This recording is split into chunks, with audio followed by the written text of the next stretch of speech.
শরীফ ওসমান হাদির উপরে গুলি এবং হত্যা প্রচেষ্টার প্রতিবাদে আজকের এই সর্বদলীয় সমাবেশের সভাপতি, উপস্থিত বিভিন্ন রাজনৈতিক দলের নেতৃবৃন্দ, উপস্থিত মজলুম সম্পাদক মাহমুদুর রহমান সহ বিভিন্ন স্তরের নেতা কর্মীগণ, আসসালামু আলাইকুম ওয়া রাহমাতুল্লাহ।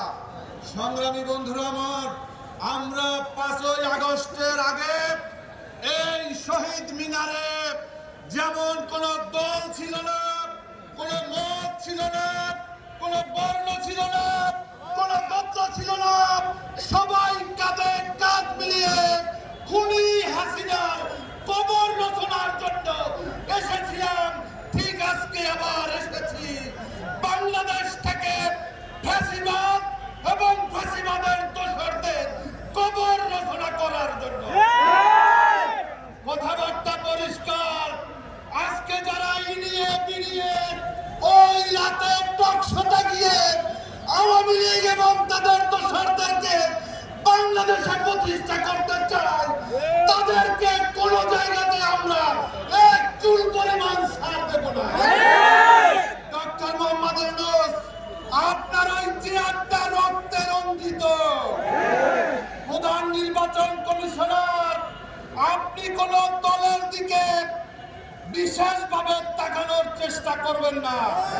আজকে বলেছেন যে এই ওসমান হাদির উপরে গুলি বর্ষণ নাকি বিচ্ছিন্ন ঘটনা। আপনি এরপরে আরো 10 জন প্রার্থীকে হত্যা করা হলেও বলবেন বিচ্ছিন্ন ঘটনা। আপনার কাছ থেকে এরকম দায়িত্বহীন বক্তব্য আমরা প্রত্যাশা করি না। আমিও একজন মজলুম মানুষ।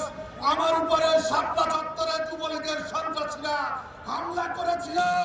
এই শীতের সময়ে রাতের বেলায় ঘুমাতে পারি না, বিছানায় প্রত্যেকটা অঙ্গ প্রত্যঙ্গ যন্ত্রণা করে। বন্ধুরা, আজকে সেই ওসমান হাদিকে আজকে মৃত্যু সজ্জায় যারা পাঠিয়েছে, আজকে কসম করুন আল্লাহকে সাক্ষী করে, আগামী দিনে বাংলাদেশ গঠিত হবে চাঁদাবাজ মুক্ত। আগামী বাংলাদেশ গঠন হবে, আগামী বাংলাদেশ হবে ফ্যাসিবাদ মুক্ত। সবাইকে ধন্যবাদ। বাংলাদেশ জিন্দাবাদ, বাংলাদেশ লেবার পার্টি জিন্দাবাদ, ফ্যাসিবাদ মুক্ত বাংলাদেশ গর্ব ইনশাআল্লাহ।